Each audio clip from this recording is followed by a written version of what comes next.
A partir de agora, na Unesp FM, Observatório do Esporte. O programa que dá bola a todas as modalidades esportivas.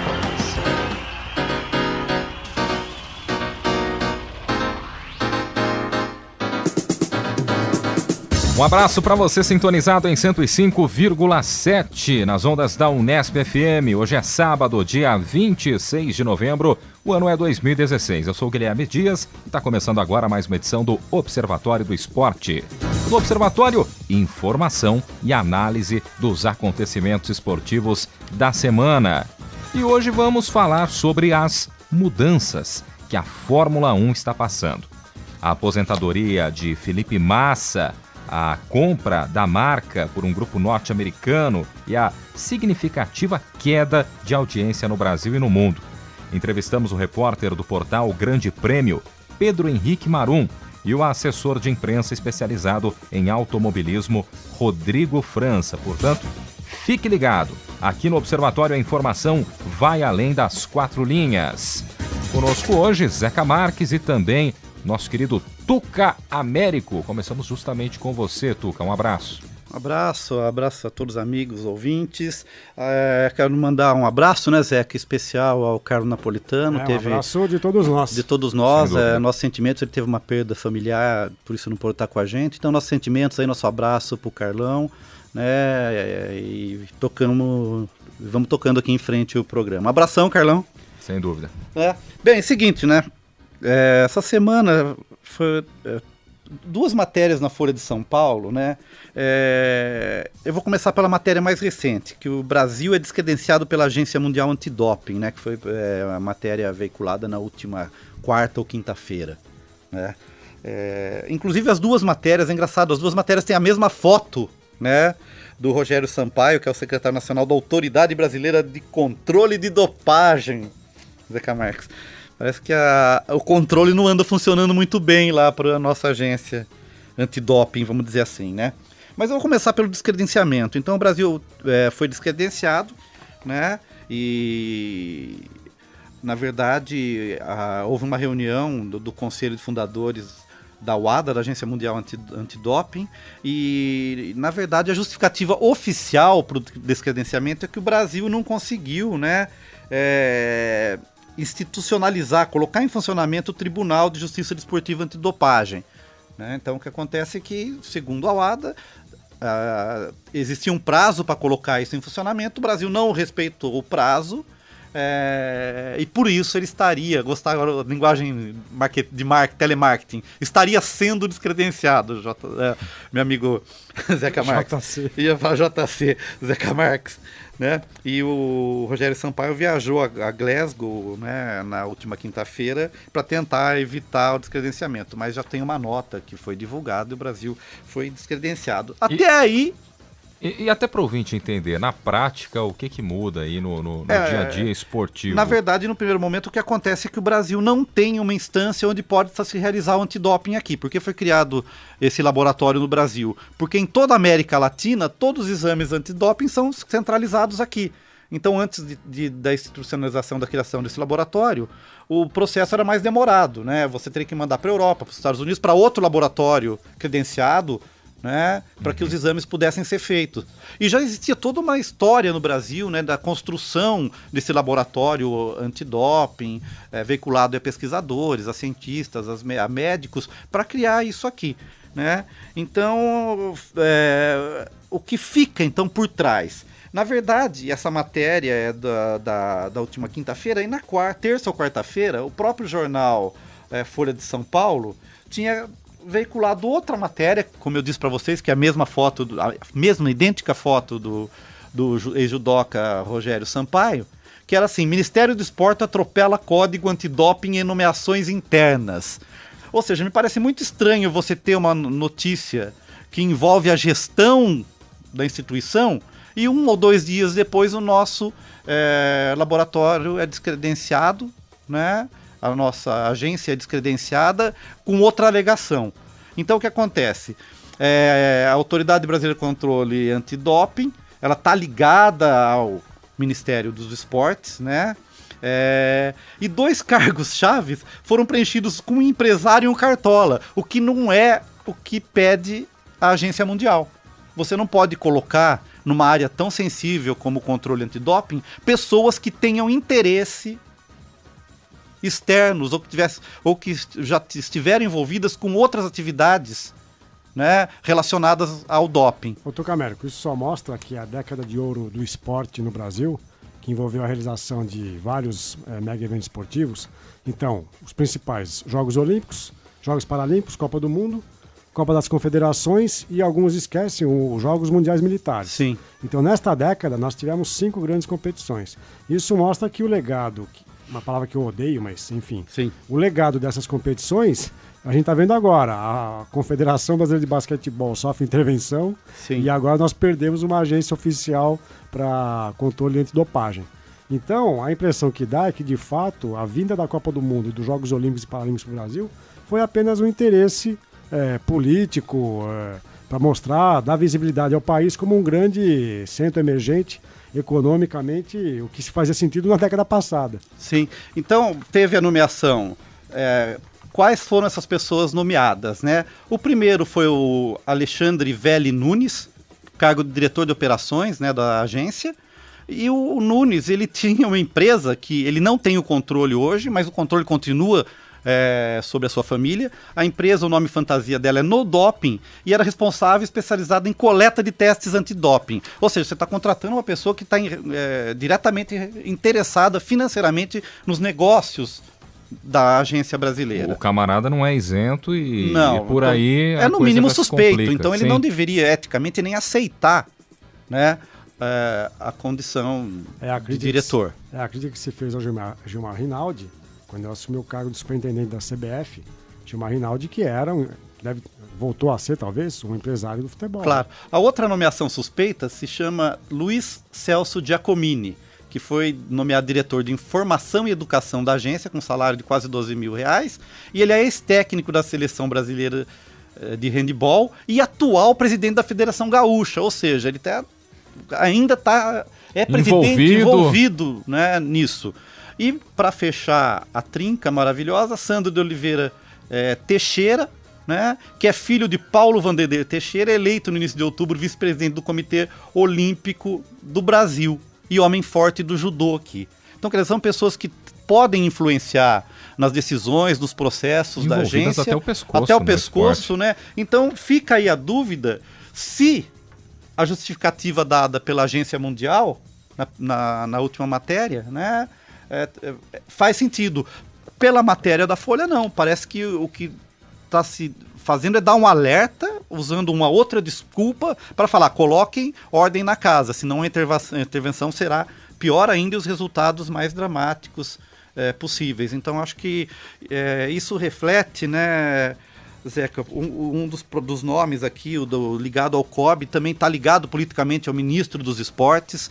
Então, quer dizer, a gente acaba reproduzindo sempre no esporte essas ligações estranhas, espúrias, que estão também presentes na política, no dia a dia, no noticiário, né?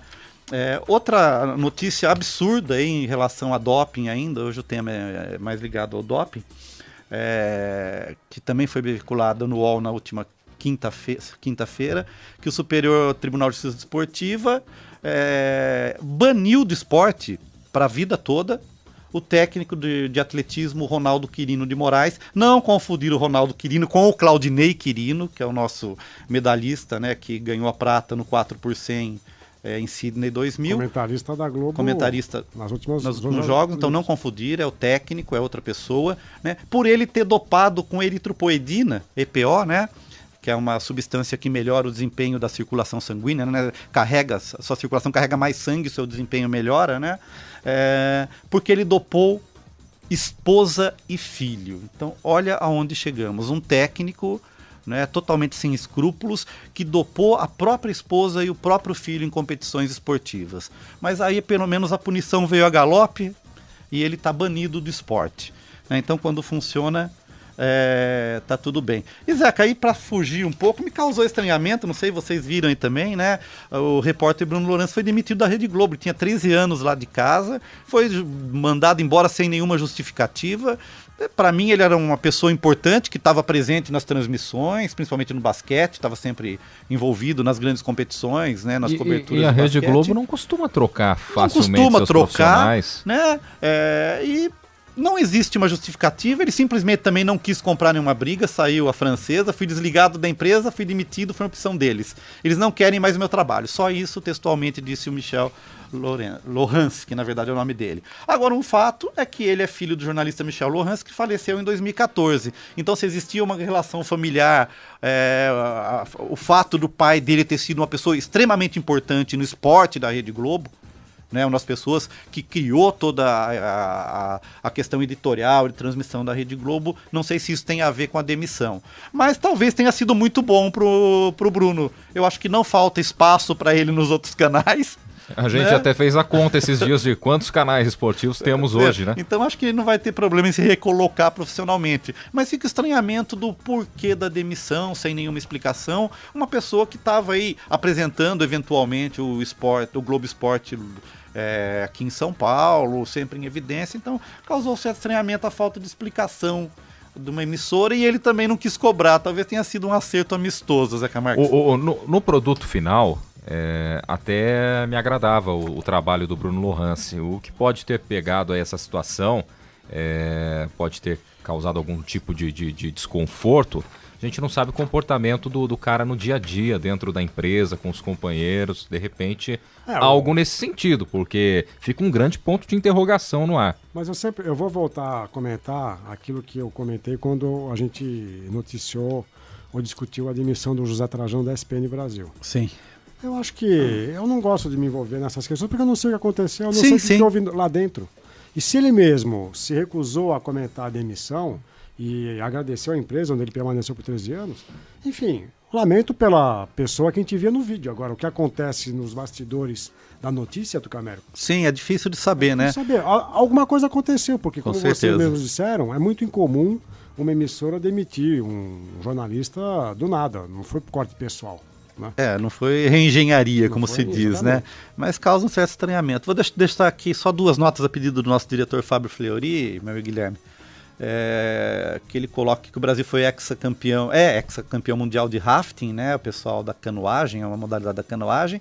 E os atletas aqui na nossa região de Brotas, que representaram o Brasil no World Rafting Champions, nos Emirados Árabes, voltaram aqui e foram consagrados ex-campeões mundiais na categoria Open.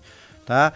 Também conquistou ouro e o bicampeonato foram as meninas no Rio pelo Sub-23. Então parabéns à equipe de Brotas, né? Um esporte aqui da nossa região, um esporte integrado com a natureza. Eu não tive coragem de fazer rafting. Você tá afim, Zeca Marques? Eu nunca fiz, mas eu acho que deve ser uma atividade interessante. Não tenho nenhuma restrição. Tá, ok. Então fica aqui essa nota. Com certeza o Fleury já teve alguma experiência, porque o Fleury é o cara do esporte aqui no Observatório. Verdade. Ele topa absolutamente tudo. Ele boia bem, né? O que eu já sei é que as suas colegas de departamento, Maria Eugênia Porém, Rosane Andrello, Célia Retz, a Raquel Cabral fizeram rafting recentemente, porque isso está nas redes sociais. Verdade. Tem a professora Magê também? Professora Magê. Beijo especial para a professora Magê. Campeando o nosso departamento em rafting. Que legal. Foi minha professora por 2 anos, por 2 temporadas, se fosse o Observatório do Esporte. Você está em 105,7 aqui na Unesp FM. Este é o Observatório e agora vamos com os tópicos desta semana do nosso Portuga, Zeca Marques. Bom, como o Tucamérico só falou de doping, rafting, e depois a gente vai falar de Fórmula 1, eu vou falar de futebol. Verdade, tava faltando do nosso futebol. Um abraço. Você viu aqui que eu não tô cantando nenhuma vitória antecipada, tô esperando o Palmeiras pacientemente até domingo e na semana que vem a gente comenta, né? Mas um abraço às ouvintes e aos ouvintes do programa, porque nós temos várias ouvintes. Sim. Um abraço aos amigos e às amigas de mesa. E eu quero comentar o seguinte, o Atlético Mineiro demitiu na última quinta-feira o técnico Marcelo Oliveira em função do desarranjo do time, né? Nas últimas semanas, e a derrota em casa por 3-1 para o Grêmio na final da Copa do Brasil. E no dia anterior, na quarta-feira, o São Paulo havia demitido o Ricardo Gomes. Então eu acho muito, assim como a gente achou estranha a demissão Verdade, do né? Lohance da Globo, é muito estranho um clube demitir um treinador, no caso aqui do Atlético de São Paulo, faltando 2 rodadas para o Que final vai resolver, da né? temporada. A não ser que eles queiram economizar na cesta de Natal, né, porque esses técnicos certamente não ganharam panetone em dezembro, mas eu acho estranho essa demissão. E acho mais estranho o São Paulo ter anunciado a contratação como técnico do Rogério Ceni. E aqui fica a minha dúvida, se não seria precoce demais o Rogério Ceni assumir como primeiro cargo de técnico a equipe do São Paulo. A gente sabe da identificação que ele tem com o clube, Sim, mas isso não o credencia. as juras de amor que ele já sentenciou com relação ao São Paulo, o profissionalismo dele, a gente pode gostar ou não gostar dele como jogador, como goleiro, mas sempre foi um jogador muito comprometido, sério no treinamento. Sim. Agora, eu tenho sérias dúvidas se o São Paulo fez a coisa certa. Eu acho que fez a coisa certa para a diretoria, porque agora tem um grande escudo, tem um grande para-raios que vai atrair, eventualmente, mas se o a ira da resultado torcida. não vem, isso se desgasta, né? Mas eu acho que eles podem colocar sem querer aí o Rogério no processo de fritura. O caminho normal era aquele natural, categorias de base, treinamento, acompanhamento. Mas é que Acredito até que um cargo, um departamento de Um gerente de futebol, até alguma porque, eu não sei, o tempo pode até me desmentir, mas eu não vejo o Rogério Ceni como treinador de futebol. Eu até imagino o Rogério Ceni como treinador do São Paulo. Agora, sim. o Rogério Ceni assumindo um Corinthians, um Flamengo, um Palmeiras, eu duvido muito. Como ficaria ele dirigindo o Corinthians num jogo contra o São Paulo? Não, o problema do Rogério Ceni é que ele provavelmente vai ser técnico no Brasil de uma equipe única, que é o São Paulo. Sim. Não há possibilidade dele vir a ser treinador do Palmeiras, do Corinthians ou do Santos. Justamente. Do Flamengo, do Fluminense, do Vasco. Não Isso tem já condições. limita Ele demais, deveria viu? ser embaixador vitalício do São Paulo, uma coisa que o Marcos, o goleiro Concordo. Marcos, assumiu lá no Palmeiras, né? Eu acho que o Palmeiras teve essa tranquilidade de não fritar o seu grande herói, né? Agora, eu acho que a diretoria do São Paulo pensou muito em arranjar alguém que pudesse blindar a própria diretoria, porque agora grande parte da torcida tricolor vai terminar o ano de bem, porque sabe que tem uma pessoa em quem eles confiam para fazer a temporada de 2017 dar certo. Agora, também é uma grande parcela de torcedores do São Paulo que não gosta do Rogério Ceni, né? Cito aqui meu amigo Ari Rocco, que faz campanha, inclusive nas redes sociais, contra o Rogério Ceni, e o Ari Rocco disse para mim, 2016 foi um ano horroroso para mim e termina com esta, que é a nomeação do Rogério Ceni como técnico de São Paulo. Ame ou odeio, né? Mas eu acho que muito arriscado essa ideia de já colocar o Rogério no topo. Nós tivemos aí 2 exemplos, Zeca, que eu me recordo assim de pronto, que foi o Falcão na seleção e o Dunga na seleção. Né? E o que virou isso? Falcão nunca se notabilizou por ser um grande técnico. Exato. E o Dunga, nem comentarei. O Dunga começa também, o primeiro cargo de técnico foi na seleção brasileira. O Falcão teve uma pequena passagem, mas logo foi para a seleção. Não. Nada o credenciava a ser técnico na seleção. Não. E, como você disse, a carreira dos dois, tanto o Dunga como o Falcão, como treinadores, é uma carreira de pouco êxito. Bom, a última questão que eu queria trazer aqui é o que houve no estádio do Corinthians na última segunda-feira, no jogo Corinthians-Inter de Porto Alegre. O Inter, que é um seríssimo candidato ao rebaixamento.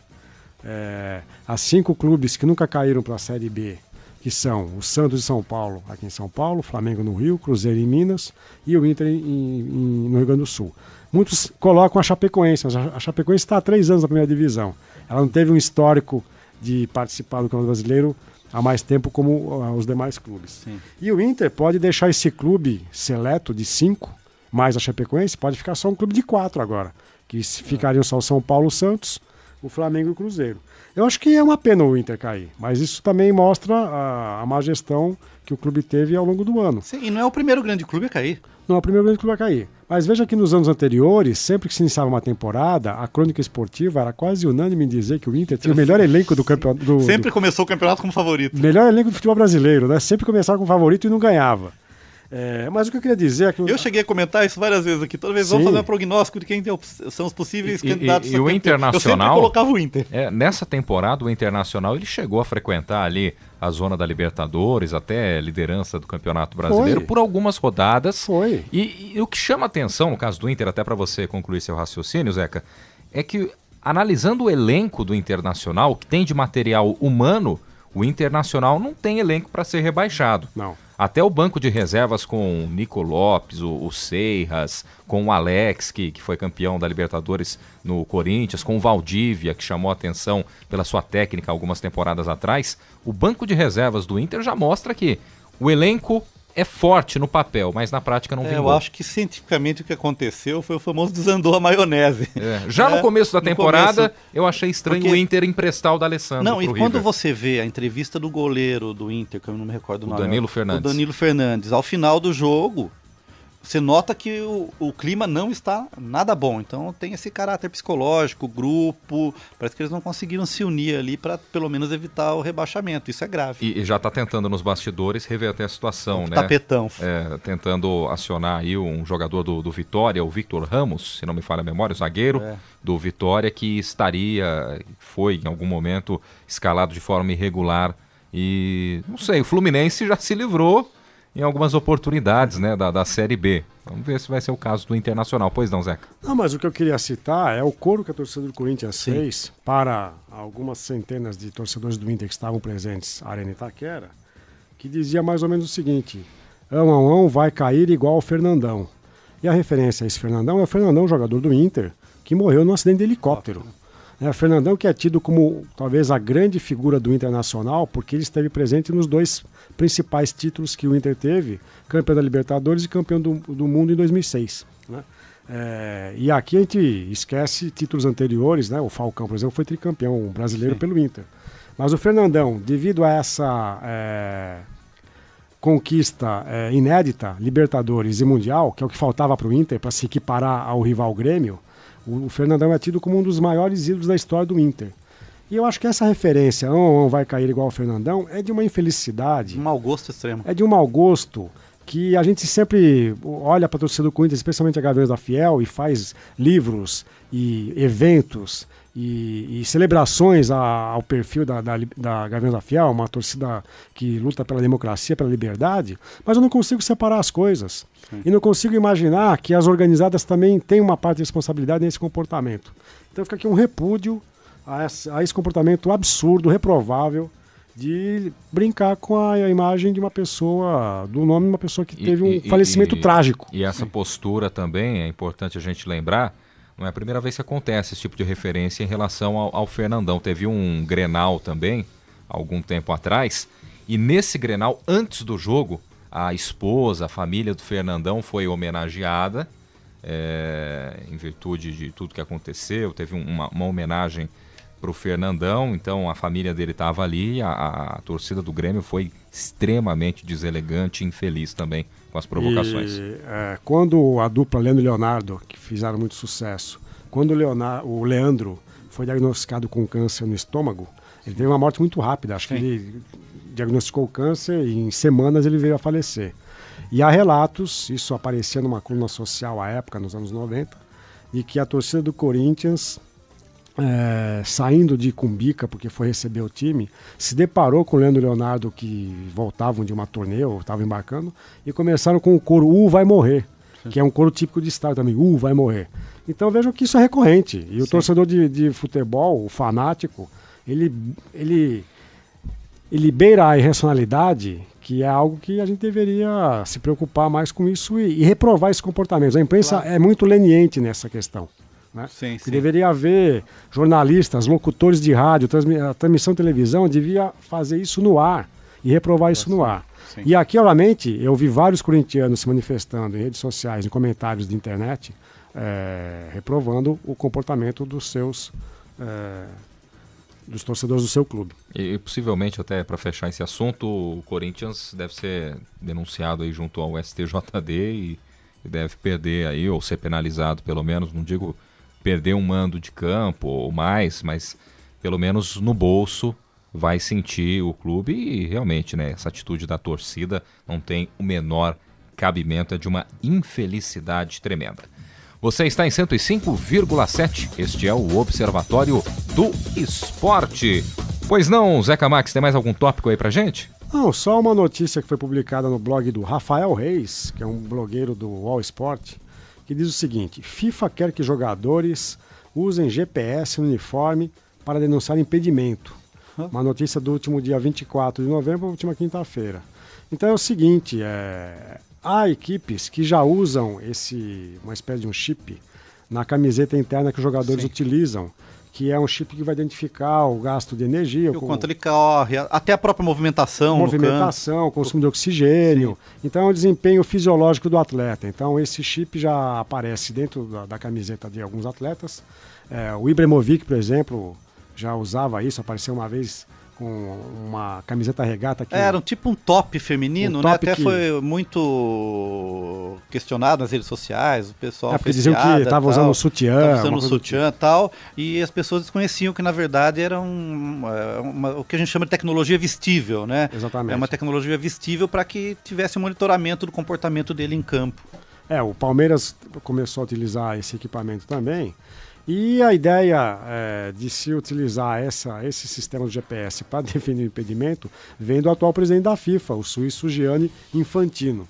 Ele comentou essa questão ao jornal francês Le Parisien. Mas aí vem aquela questão, todos os clubes do mundo terão condições financeiras de utilizar esse equipamento para ajudar a arbitragem? E demais, os jogos poderão contar com equipamentos e tecnologia para poder colocar isso em uso?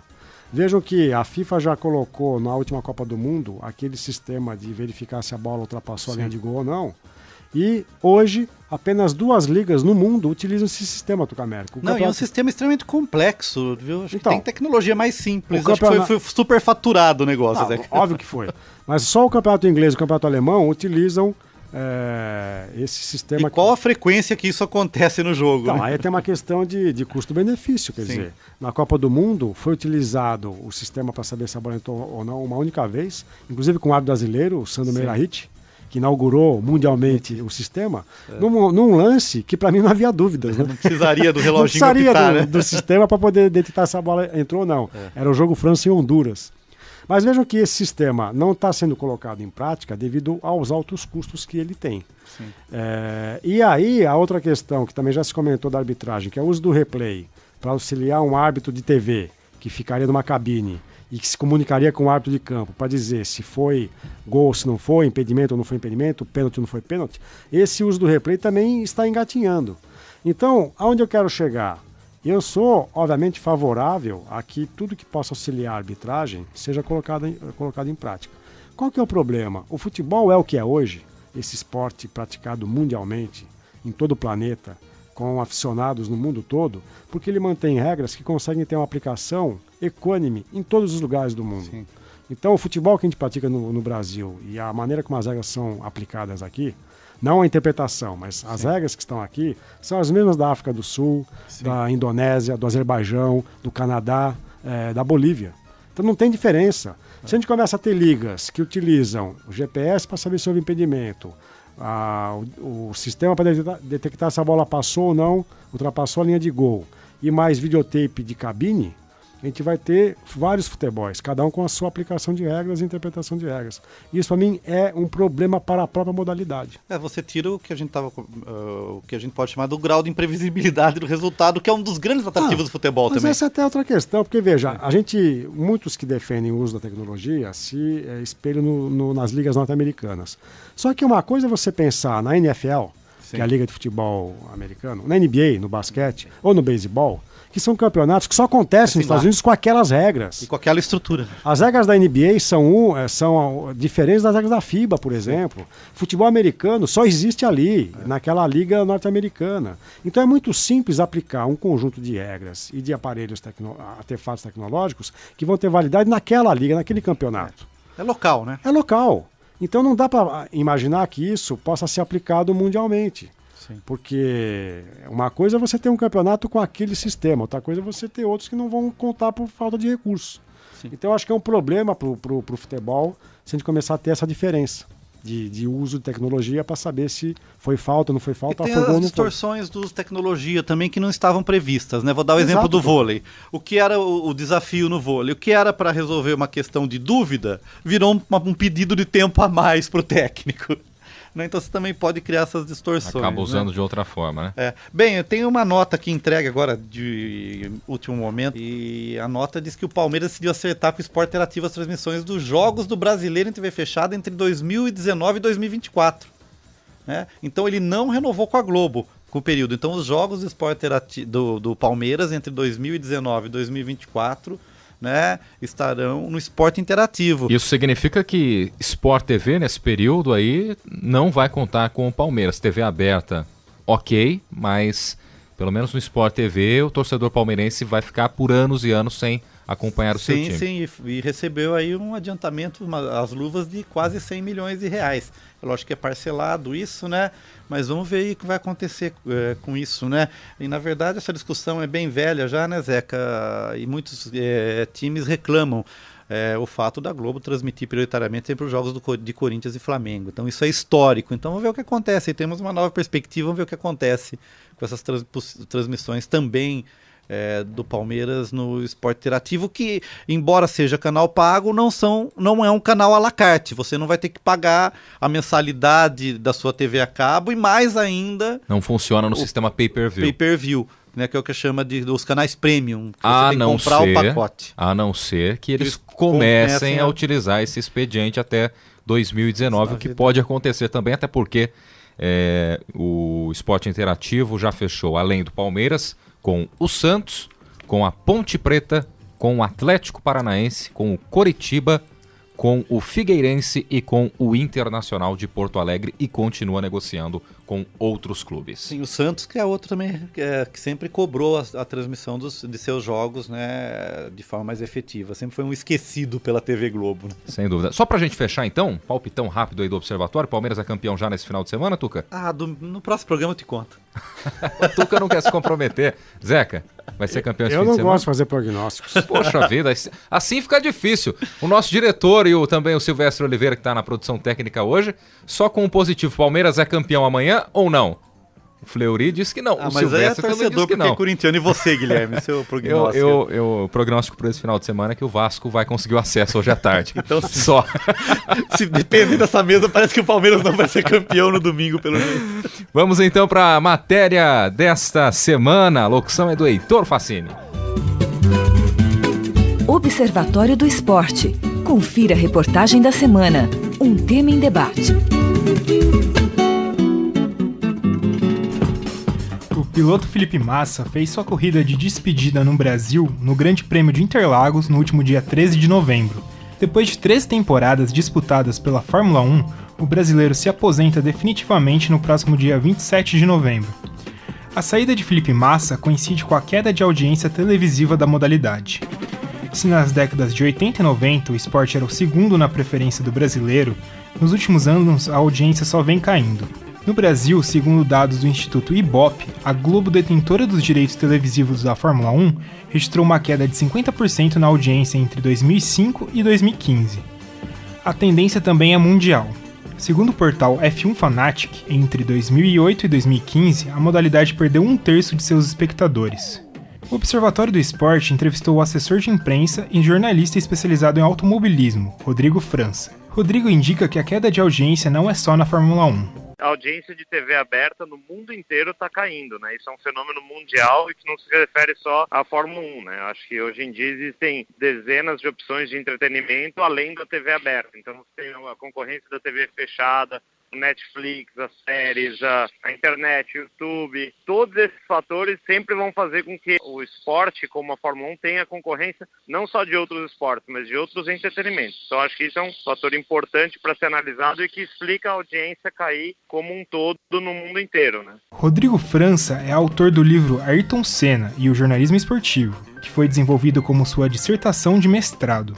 O jornalista explica o que fez a Fórmula 1 cair no gosto do brasileiro. Foram 3 anos de pesquisa, né? Eu vi bastante gente, mas a maioria das opiniões sempre foi nesse sentido, de que o problema não é só você ter o Ayrton Senna. No caso da Fórmula 1, acho que foi uma crescente de fatores que culminou no auge com o Ayrton Senna. Então você tem o Emerson Fittipaldi apresentando, digamos assim, a Fórmula 1 para o brasileiro, né? Ele foi a primeira vitória, o primeiro título, então o brasileiro começou a gostar de Fórmula 1. Aí logo depois veio o Nelson Piquet com muito sucesso, 3 títulos, e no meio do auge do Piquet surge um talento como como o Senna. Então, durante um período de tempo, o Brasil tinha os 2 melhores pilotos do mundo. Então, é natural que esse esporte crescesse muito em popularidade no Brasil e principalmente porque naquela época o futebol também não ia tão bem das pernas, né? O Brasil não ganhava uma Copa desde 1970, política e economia também estava bem complicada, então o Ayrton Senna era o Brasil que dava certo. Então eu acho que todos esses fatores fizeram com que fosse realmente um grande fenômeno de mídia, mas eu acredito que ele não veio só com o Senna, eu acho que ele é decorrência de uma série de fatores. Segundo Rodrigo França, isso também explica a queda na audiência no Brasil.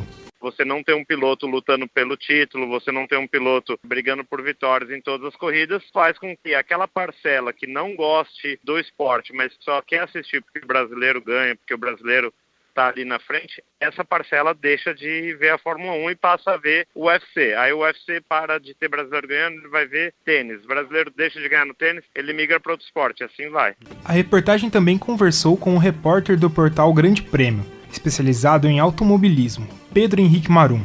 Pedro destaca a falha da Fórmula 1 em buscar novos fãs. A questão internacional, ela vai da falta de conexão que a Fórmula 1 tem com o público em geral. A Fórmula 1 ela é muito pregada, ela não tem a intenção de buscar novos fãs. Ainda pensa hoje que ela faz um programa para os caras que são fissurados na Fórmula 1, para os caras que gostam muito de automobilismo. E a gente sabe que hoje, com uma gama de informação muito maior que existe, é muito mais complicado você manter um público grande de forma tão restritiva. Você tem dificuldade de capturar jovens, por exemplo, porque o regulamento muda completamente e se torna muito complicado. Ele também lembra do fato que a tecnologia desenvolvida na modalidade não afeta em nada a vida da população. A Fórmula 1 hoje é muito mais complicada de entender. A tecnologia implicada nela não é mais uma tecnologia que vai sair dali e vai entrar em carros de rua. Isso não existe mais. A Fórmula 1 deixou de ter essa conexão com o mundo real. Ela vive numa bolha. A Fórmula 1 hoje vive numa bolha. É diferente de uma Fórmula E que ela ajuda no turismo, por exemplo, nos carros de rua. Ela está desenvolvendo uma tecnologia tecnologia EV, de Electric Vehicle, por isso as montadoras estão correndo para lá. Ou o WEC, por exemplo, o Mundial de Endurance, que é a tecnologia híbrida dos motores. Então, a gente presta atenção no WEC também por causa disso, porque é uma tecnologia nova, uma tecnologia que vai sair dali para as ruas. A Fórmula 1 não. A Fórmula 1 hoje ela vive numa bolha já há algum tempo. Ela não vai... Ela só existe para ela mesma. Ela é autofágica. No dia 7 de setembro desse ano, 2016, foi anunciada a venda da marca Fórmula 1 ao grupo norte-americano Liberty Media. Os novos donos querem entender e rever o que fez a Fórmula 1 cair de audiência mundialmente. Pedro Henrique Marum explica o que o grupo pretende fazer. Eu acho que a Liberty ela tem um bom prospecto. Primeiro porque ela é cria americana, né? E a gente sabe como é que se trata produto esportivo de uma forma completamente diferente nos Estados Unidos. Ela é um grupo de mídia, é um grupo midiático que compreende isso mais do que qualquer outra coisa. Ela trouxe para ser o novo presidente da Fórmula 1 o Chase Carey, que é um cara que é um dos tenentes do Rupert Murdoch na Fox. Então é um cara feito em Hollywood, é um cara que entende disso, entende de venda, de espetáculo, que a Liberty quer muito levar na Fórmula 1 para Vegas. É uma coisa que o Bernie Eccleston já queria, mas a Liberty eu acho que tem mais chance de fazer isso acontecer. Rodrigo França, assessor de imprensa especializado em automobilismo, também vê com bons olhos o comando norte-americano na Fórmula 1. Eu já tive em algumas corridas da NASCAR, eu acho que o tratamento que o público recebe, a própria imprensa, sobretudo na área de redes sociais, que é uma coisa que a Fórmula 1 durante muito tempo deu as costas e ignorou. Eu espero que esse grupo americano, se eles fizerem um jeito americano de ver corridas, de ver negócios, de entretenimento, eu acho que pode ser um grande benefício para a Fórmula 1. Mas ainda é cedo para analisar se eles vão conseguir realmente implementar isso já para uma próxima temporada. No Brasil, Rodrigo acredita que outra coisa pode ajudar.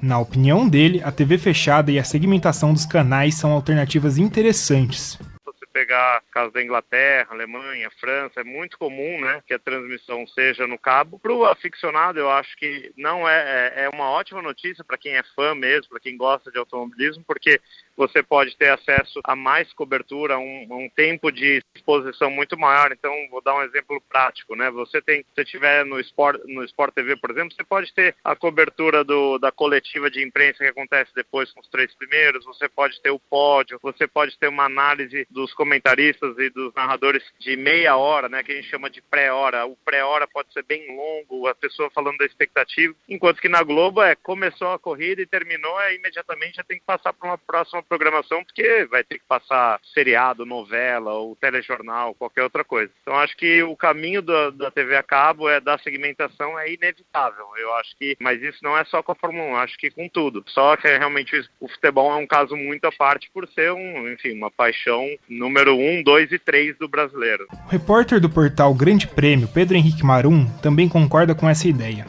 Eu tenho uma opinião que é completamente diferente do que eu sei que muita gente tem. Eu acho que a minha geração, a geração mais nova, quando ela se interessa por algo, ela tem uma voracidade muito maior, exatamente porque ela nasceu envolta num campo de informação que não é uma bolha. Você pode assistir 6 horas de Fórmula 1 na Sky da Inglaterra. Né? Você vai, termina a transmissão da corrida, as entrevistas, mesa redonda pós-corrida e vai passar uma corrida antiga. Eu acho que hoje as pessoas vão cada vez ter uma vontade grande de ver um conteúdo específico daquilo. Não querem ver 1 hora de treino, acabou, tchau, vamos ver novela, vamos ver TV Globinho. Isso não é um ataque à Globo de nenhuma forma, é só o jeito como o mar funciona hoje. O fluxo do mar é esse, o fluxo do mar é de mais informação, informação mais específica, informações técnicas, informações sobre narrativas. Muito bem, vamos aos tradicionais agradecimentos depois da locução do Heitor Facini, agradecendo ao repórter do portal Grande Prêmio, o Pedro Henrique Marum, e ao assessor de imprensa e jornalismo especializado em automobilismo, o Rodrigo França. Conosco agora, fazendo parte também do time de comentaristas aqui na mesa, os produtores desta matéria, né? O Gustavo Lustosa, o Heitor Facini e o Leonardo Del Sante. A gente começa justamente com você, Léo. Como é que você vê aí essa audiência despencando na TV aberta e também essa mudança na Fórmula 1 passando para um grupo norte-americano? Um abraço. Um abraço, Guilherme, um abraço aos amigos da mesa, também a todos os ouvintes. Essa transição que a Fórmula 1 vai estar passando nos próximos anos é ainda um grande mistério. A gente pode fazer algumas previsões do que pode acontecer de acordo com a expectativa por eles serem americanos e serem um grupo midiático. Eles já afirmaram que vão tentar fazer um pouco mais de cobertura digital, tentar levar a Fórmula 1 para outros lugares, tanto para Las Vegas, que foi citado na matéria.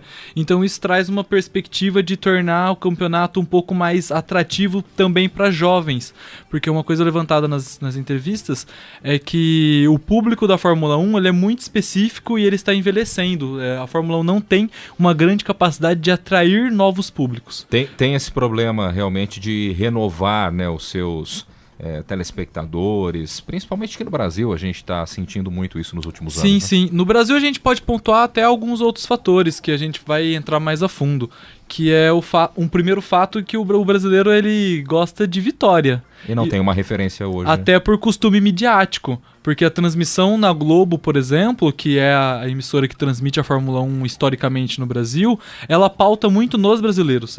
Tal pessoa ganhou e não fala muito do segundo, do terceiro, não tem uma mentalidade de transmitir o esporte, sim transmitir os brasileiros ganhando. É uma coisa que é perceptível na Fórmula 1, que você pega períodos históricos onde brasileiros eram vitoriosos e hoje isso não acontece. Por isso não acontecer e por a transmissão não ser pautada no esporte em si, e sim nos brasileiros ganhando, acontece esse tipo de efeito que é a queda de audiência no país.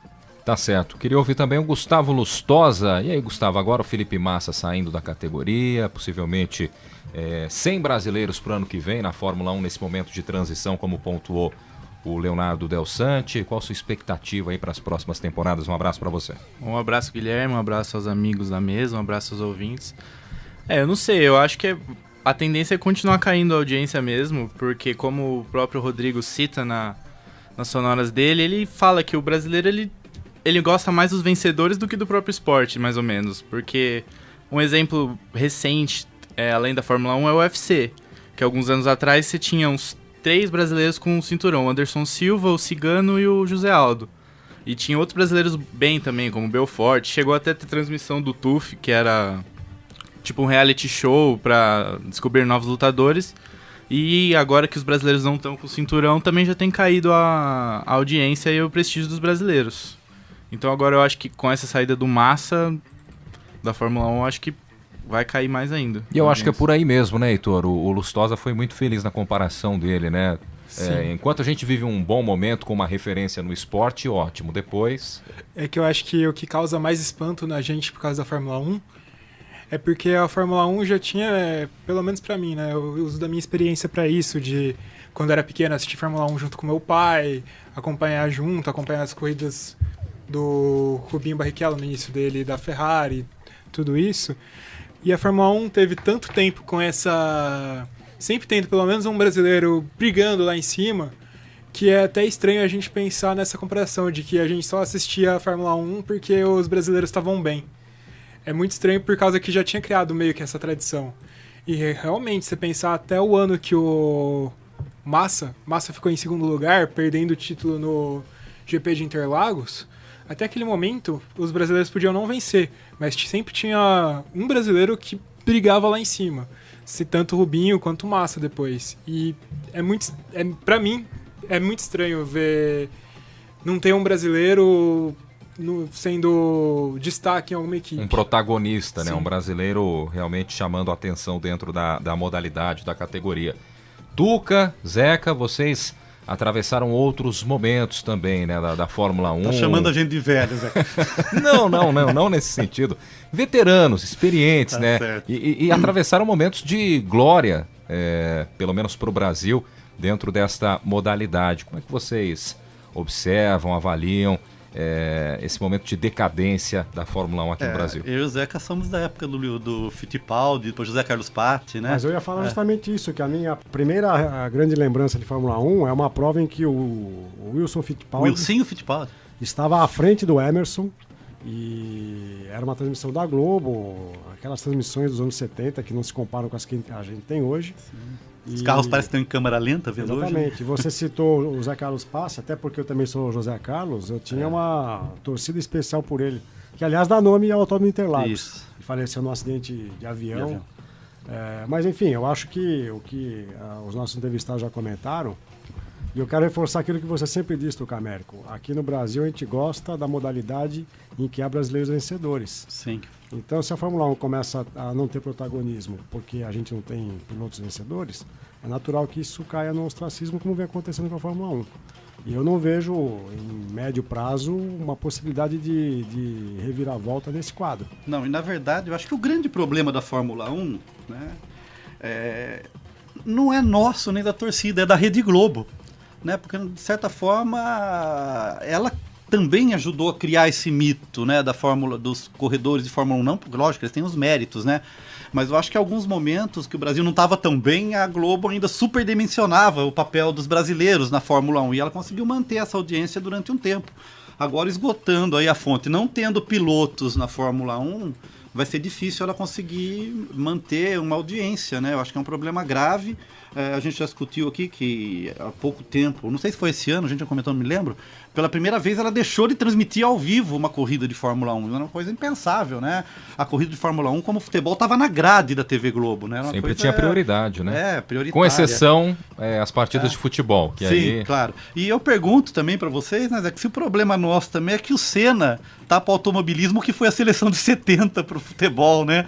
Então parece que cria sempre uma expectativa que vai aparecer um Senna e que nós vamos conseguir ser campeões de novo, né? Que nem acontecia com as categorias de base do Santos. Sempre surgiu o novo Pelé, o novo Pelé, o novo Pelé, até que surgiu o Neymar, que não é comparável com o Pelé, mas fez Robinho, sucesso. Né? Agora falam que sempre tá surgindo o novo Neymar, novo Neymar. E o pessoal acaba forçando mesmo a barra para cima desses novos pilotos, né? Eu me lembro no início da temporada, o Felipe Nasser, ele teve o melhor desempenho no que diz respeito à pontuação do início de um brasileiro numa temporada de Fórmula 1.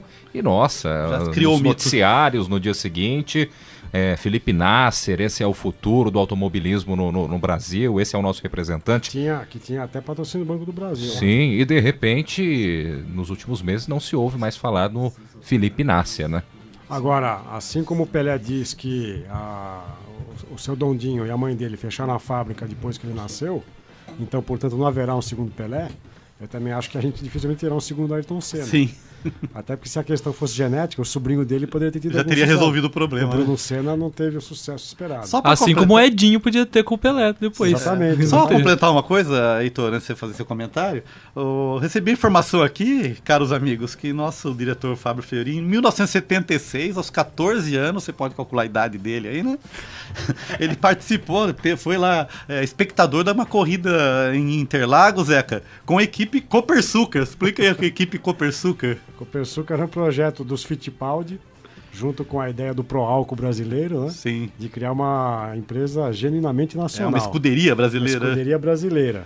E que virou motivo de piada, porque ela dificilmente terminava as provas e teve um desempenho pífio. O melhor desempenho da Copersucar, salvo engano, foi um pódio no Grande Prêmio do Brasil. Eu não me lembro. Não foi nessa corrida, né? Não foi na corrida que o Fábio Fiorin esteve presente. Eu não cheguei a pegar nenhuma corrida, mas eu participei de um final de semana de testes em Faenza, da Minardi, uma equipe que nem existe mais hoje em dia. Uma potência da Fórmula 1. Nossa, a Minardi, inclusive, sempre na última posição quando não quebrava, né? Quando chegava. Mas o pessoal foi super simpático em Faenza e Ravenna, aquele final de semana. E foi quando também eu tive a chance de conhecer ali o circuito em que o Ayrton Senna acabou Você falecendo, acabou de né? desbancar tudo que o Fleury fez. Agora, Tucamérico, um dos nossos entrevistados disse que o Piquet e o Senna estavam entre os 2 melhores pilotos do mundo. E eu queria ponderar um pouco, porque eu sempre achei que o Alain Prost estava no meio, atrás do Senna. Sim. Nunca tinha ouvido citar o Nelson Piquet como o melhor piloto do mundo. É a primeira vez que eu ouço isso. É verdade, até porque no documentário o que se destaca é a rivalidade Senna-Prost, né? Não desmerecendo o Piquet, que foi um piloto extraordinário, mas o Alain Prost teve um espaço que acho que o Piquet não chegou a ter. Não, acabei aqui de falar antes da gravação também, que grande parte da fama do Piquet é devido aos duelos com o Nigel Mansell, né? E as brigas que eles chegaram a ter, de vias de fato, como se diria, né, Zeca? E só para complementar também, uma coisa que os entrevistados falam muito.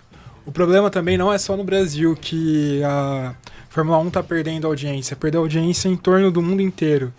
E isso muito se deve porque é uma modalidade que ela ficou presa no tempo mesmo. Sim. Ela não se modernizou, ela não busca gente nova para acompanhar as corridas, para se interessar sobre isso. Uma reclamação também que é recorrente, o número de mudanças nas regras de uma temporada para outra. Eu ia colocar isso. Eu acho que tem alguns problemas, Heitor, que, por exemplo, você fala, o público está envelhecendo, que é uma contradição. Quem são os melhores pilotos hoje que estão na Fórmula 1? São extremamente jovens, né? Então poderia capturar toda essa juventude dos protagonistas da Fórmula 1 para também trazer uma audiência nova. Eu tinha notado também, Guilherme, a questão das regras, né? Essa mudança de regras, parece que eles estão você falou que tem uma transição, para mim eles estão numa eterna transição, tá sempre mudando. Mas isso desde os anos 90. Desde os anos 90. Mudanças de regulamento de ano para ano. E eu apontaria outros 2 problemas também, os autódromos, tem alguns autódromos, parece que a corrida não deslancha, não flui. Então, tem um ponto interessante sobre os autódromos, que os autódromos modernos, a maioria é construído desenhado por um cara. Sim. E esse cara desenha de maneiras onde as ultrapassagens... Um arquiteto, um engenheiro? Um arquiteto, um projetista de pista de Fórmula 1. O circuito de Mônaco, por exemplo, tudo bem, tem o seu charme, tem o seu glamour, mas é muito chato acompanhar o Grande Prêmio de Mônaco. Mas é o Grande Prêmio mais charmoso. Sim. Porque como não dá para prestar atenção na corrida, você fica olhando os iates, as celebridades, né? Mas eu queria ponderar outra coisa. A Fórmula 1 no Brasil sempre teve um apelo por ser uma modalidade de origem europeia. As escuderias eram europeias, na maior parte, os autódromos todos na Europa. Às vezes havia um grande prêmio nos Estados Unidos, México, Brasil e Argentina, mas não saía disso. África do Sul, mas era uma modalidade eminentemente europeia. E agora com essa compra da organização por uma entidade norte-americana, eu não sei o que pode acontecer. A Fórmula 1 hoje está muito desfigurada do que foi nos anos 70, 80 e 90, porque a gente tem provas no Oriente Médio, na Ásia. Sim. Então deixou de ser aquela modalidade que tinha um vínculo muito forte com a Europa. E saiu muito da Europa porque acabou o patrocínio do cigarro. Sim. Né?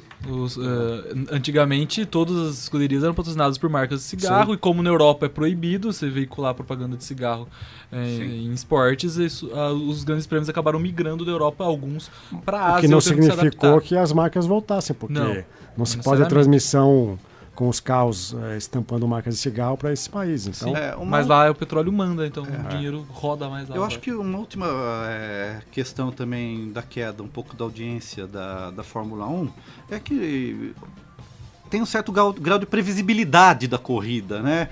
E talvez eu acho que os americanos consigam mudar um pouco isso, assumindo o controle do esporte. Porque se tem uma coisa que não tem no automobilismo norte-americano é previsibilidade. As corridas são decididas na linha de chegada, né? Então, não sei também até que ponto o nosso espectador gosta dessa alternância de não saber quem vai ganhar, né? Eu acho que, por exemplo, a Stock Car tem um grau de previsibilidade menor do que a Mas eu já ouvi uma história de que engenheiros mecânicos que fazem engenharia aqui na Unesp, que a Fórmula Indy é a verdadeira prova do automobilismo. Por quê? Porque você tem o mesmo chassi para todos, o mesmo motor para todos. Onde vai estar o diferencial? Na forma de pilotar, nos acertos aerodinâmicos que o piloto faz com os seus mecânicos, com a equipe. A Fórmula 1 tem uma disparidade porque não dá para comparar o motor hoje das equipes de ponta com... Você citou a Minardi, que não existe mais, com o que era a Minardi, quer dizer, não tem comparação de chassis de motor e de dinheiro investido. Nos últimos anos até... Você vê uma equipe que surge no primeiro, segundo circuito, vai mantendo essa referência e ganha o campeonato. Então você sabe que a equipe que vai ser dominadora daquele ano logo nas primeiras corridas. E na verdade tem essa dicotomia, separação entre quem é o piloto e o campeão e o construtor, né? E na verdade eu acho que poucas pessoas prestam atenção quem foi o campeão. Naquele ano de construtores, né? Acho que está sempre mais focado para o público médio na figura do piloto em si. Uma outra coisa que é mencionada é o uso nas ruas, né? A tecnologia da Fórmula 1 ela não vai mais para as ruas, como ia antigamente. Antes de assistir a Fórmula 1, você via certas inovações que surgiam na Fórmula 1 ir para as ruas. Isso era importante para o público, isso atraía o público para assistir a Fórmula 1. Hoje em dia você não vê isso mais. Você vê isso no Endurance, que é uma coisa que é mencionada na entrevista, que são carros híbridos. Você vê com tecnologias renováveis. O KERS, por exemplo, que era uma tecnologia muito interessante de reaproveitar a energia da freada para aceleração, ele não vem mais sendo utilizado e não é mais esperado que ele vá para a rua, porque é uma utilização muito cara e que gasta muito para se manter, e além de produzir a tecnologia. Então você não vê mais a Fórmula 1 nas ruas, uma bolha. Perfeito. E você, ouvinte do programa que acessa as redes sociais, curta a nossa página no Facebook. O endereço é o facebook.com/Observatório do Esporte. Acesse também o blog do nosso programa. O endereço é observatoriodoesporte.unesp.blogspot.com.br.